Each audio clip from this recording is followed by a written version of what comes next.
I took the overnight security job at the Riverside Mall in Portland, Oregon because, honestly, I really needed the money. The place was a ghost town, even during the day. It had been struggling for years, with more empty storefronts than active ones. My job was simple enough.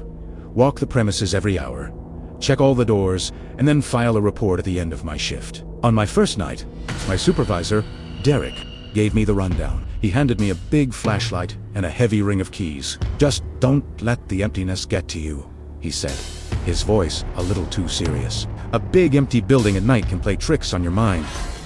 I just laughed it off. I mean, how bad could it really be? And for the first week, it wasn't. It was totally uneventful. I'd do my rounds, which took about 45 minutes, and then I'd spend the rest of the time in the main security office, watching Netflix on my phone. The mall was dead quiet, almost peaceful. It was just me and the echo of my own footsteps. Then came my second Monday. I was doing my 2 a.m. rounds, walking through the main concourse. As I passed the old Macy's, which had been boarded up for at least 3 years, I heard something. It was music. Faint, tinny, elevator music, like the kind you'd hear on hold. But that was impossible. The power to all the closed stores was shut off at the main breaker. I knew that for a fact. I walked closer, my footsteps slowing down. I followed the sound right up to the Macy's entrance. The heavy metal security gates were padlocked shut, just like I'd left them. But the music was definitely coming from inside. It was a short, repetitive loop. I pulled out my radio and called Derek. "Hey, Derek, I'm hearing music coming from the old Macy's." There was a long pause on the other end. "The power's off in there." "Man, you sure?" "Yeah," I said, pressing my ear closer to the gate. "Yeah, I'm sure." "Okay," he sighed. "I'll be there in 20 minutes. Don't go in alone." For the next 20 minutes, I just stood there, listening. By the time Derek's headlights cut across the parking lot, I'd memorized every single note of that repeating melody. He unlocked the gate, the metal screaming as he rolled it up. We stepped inside.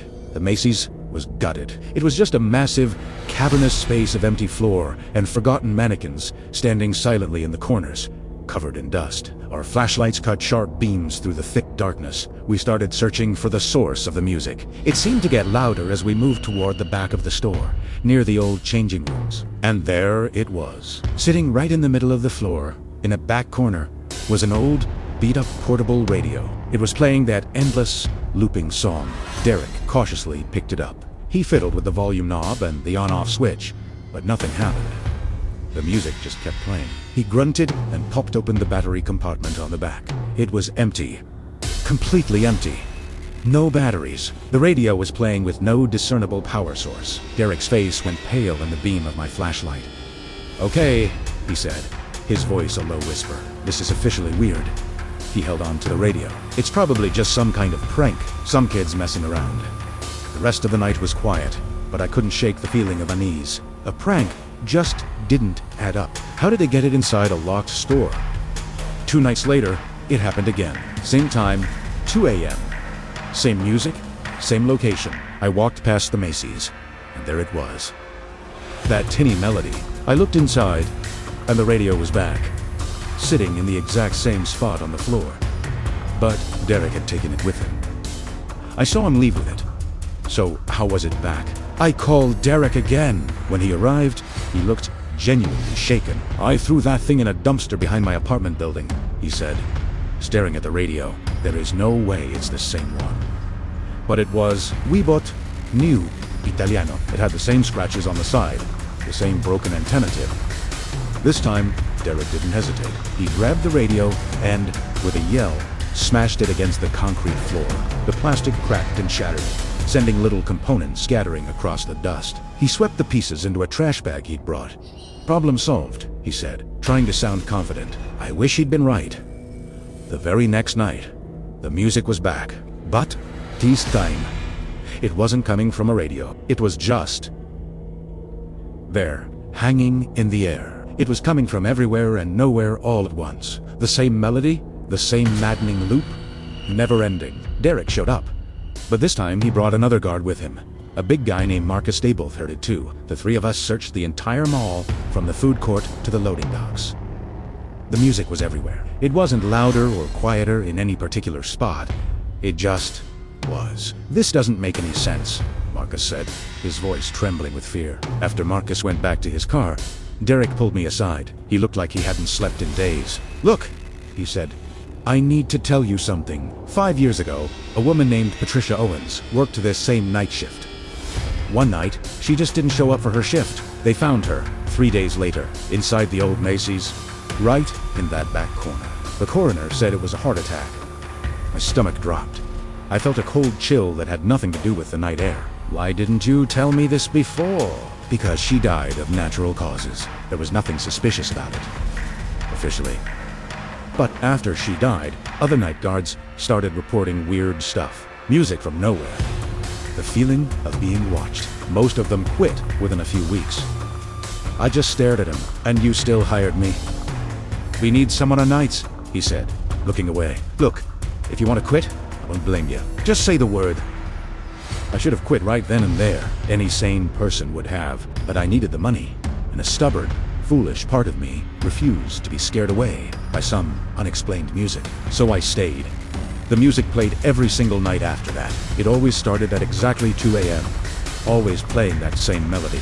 I actually learned to ignore it after a while, to just treat it like irritating background noise. But then, other things started happening. Little things at first. Doors I knew I had locked would be standing wide open on my next round. Sometimes, my patrol route would get confusing. I'd swear I'd just walked past the same row of empty stores twice, even though I was walking in a straight line. I'd catch movement in my peripheral vision, a flicker of shadow, but when I'd whip my head around, nothing would be there. The worst part, though, was the mannequins in the old Macy's. Every night, between my rounds, they would be in different positions. At first, it was subtle. An arm bent differently, a head turned slightly. But then they started moving, closer to the main entrance, closer to that back corner where I'd first found the radio. It felt like they were watching me, waiting for me. Then, last week, it all came to a head. It was my DOS AM round. I was walking past the Macy's, the phantom music already playing all around me, and I stopped dead in my tracks.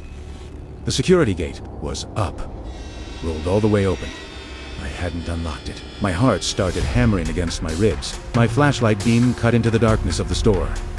And I saw her. A woman in a security guard's uniform. Boots like mine. She was standing in that same back corner where the radio had been. Just standing there, facing the wall, perfectly still. "Hello!" I called out, my voice cracking. She turned around, so slowly. Her face was gray, sunken. Her eyes were vacant. Just black pits in the dark. She opened her mouth, like she was trying to speak, trying to scream. But all that came out was that music, that same endless, tinny melody, coming from her throat, distorted and horribly wrong. I didn't even think. I just ran, straight to the security office, grabbed my keys and my jacket, and walked out the front door of that mall without looking back. I texted Derek my resignation from my car that morning. He didn't even try to talk me out of it. He just replied, "I understand. I heard the mall closed down for good about 2 months ago.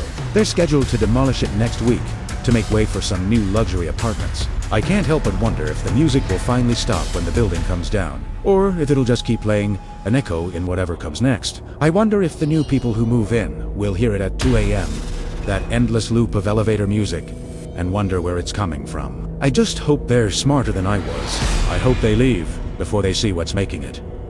Thanks for listening to my story. If you have your own creepy experiences, I'd love to hear them in the comments. Don't forget to like and subscribe for more. Stay safe out there.